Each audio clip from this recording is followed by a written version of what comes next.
G'day, Ben from Melbourne here, and today I'm going to contribute to Alan the Static Traveller's thread called If I Was God.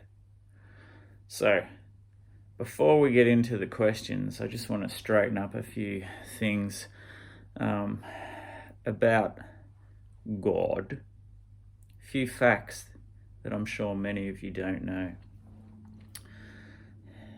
God actually only existed between 1986 and 1989. Sadly, I only discovered God in the early 90s, but I've been a believer ever since. To top it off, God isn't actually up there in the sky, fucking with us every day, or in our hearts, clogging up our arteries and killing us. God was actually from Australia, Melbourne in fact, and although God is now dead, there are still some earthly relics left, so we can still worship at the altar. People, I give you God.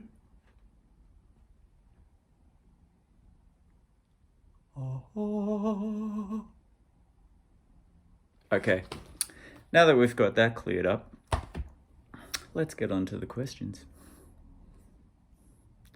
The goddamn questions. Okay, show a record you'd improve by adding or removing a single track. So I'm going to go with, this is proving more difficult than I thought, Nick Cave and the Bad Seeds, The Boatman's Call. By the way, if you don't already know, everything I do, I come from the Australian content angle, whether I do threads, competitions, or my own thing. So, once again, show a record you would improve by adding or removing a single track. And I would like to remove a track from this album, and that would be Green Eyes. Who needs it?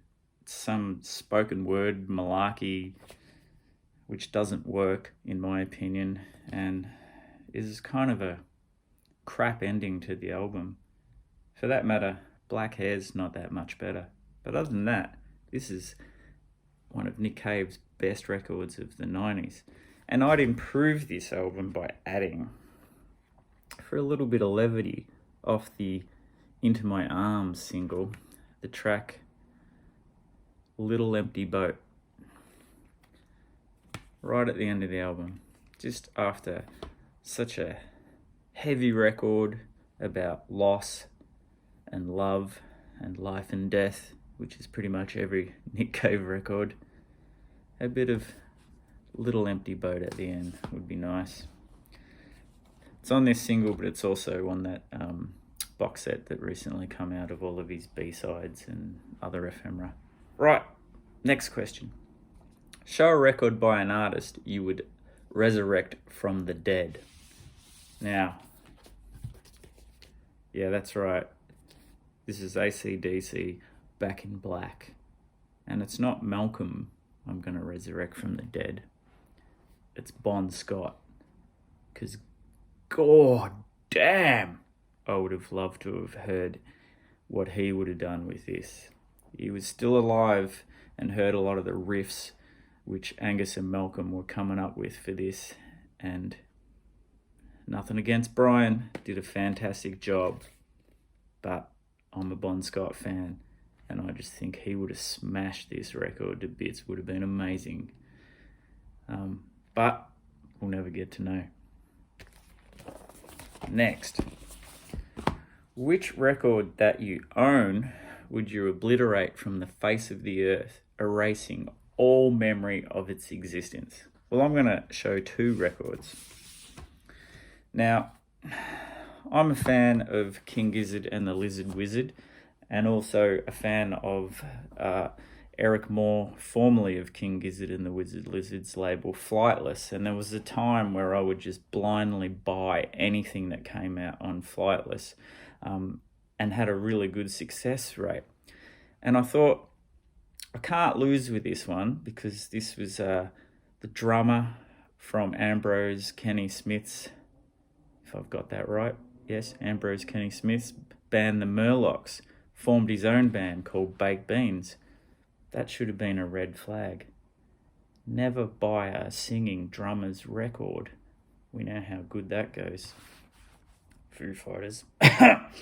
And it's Baked Beans with their first album, Babel. And the name of the album, in my opinion, pretty much sums up the record. It's just completely boring shit.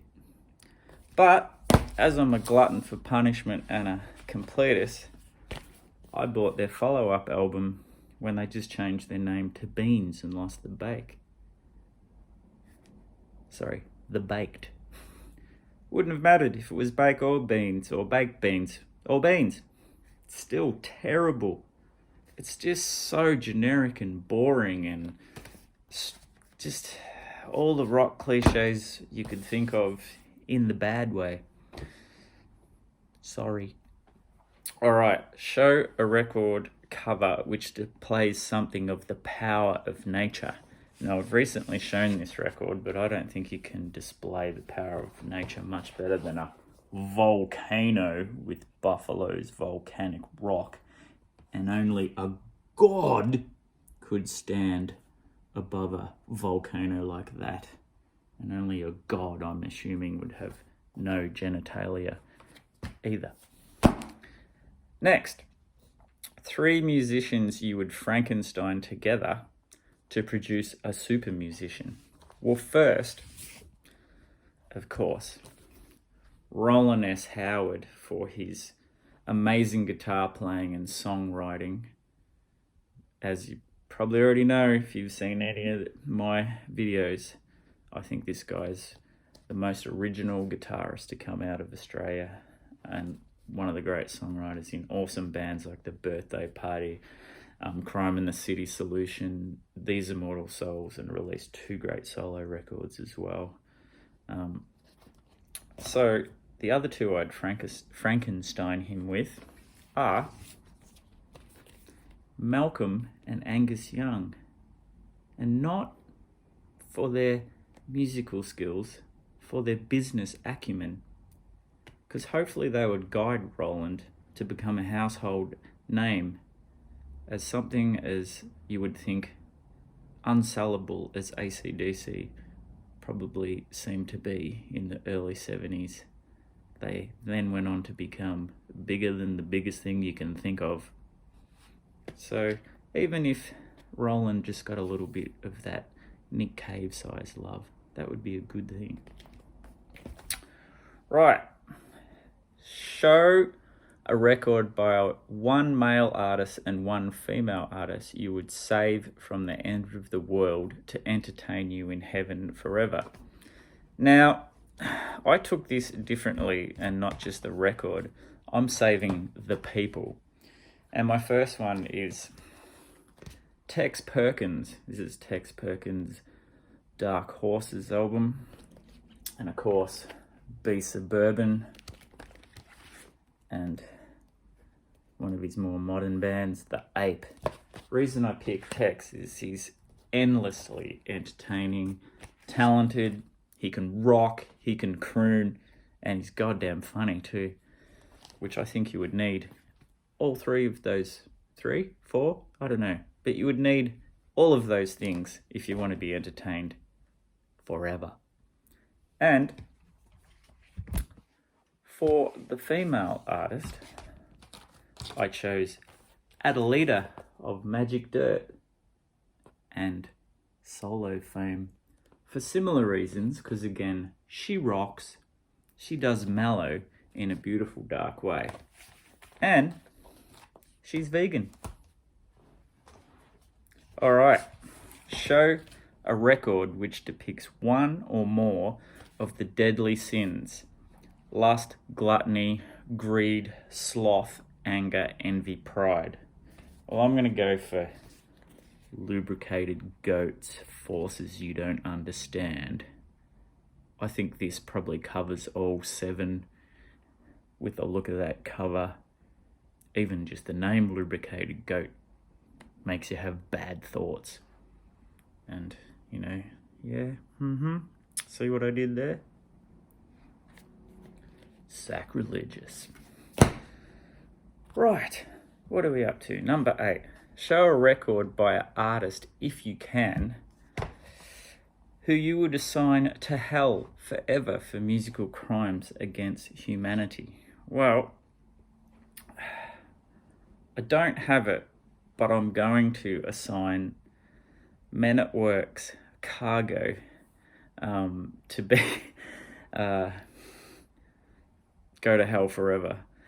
Because, not that I out and out hate Men at Work, it's just that Men at Work, In Excess, AC/DC are all bands that the rest of the world thinks of when they think of Australia, and there's just so much more going on than that sound. It's just that those 3 bands were huge, and yeah, I can't stand to hear I Come From a Land Down Under ever again.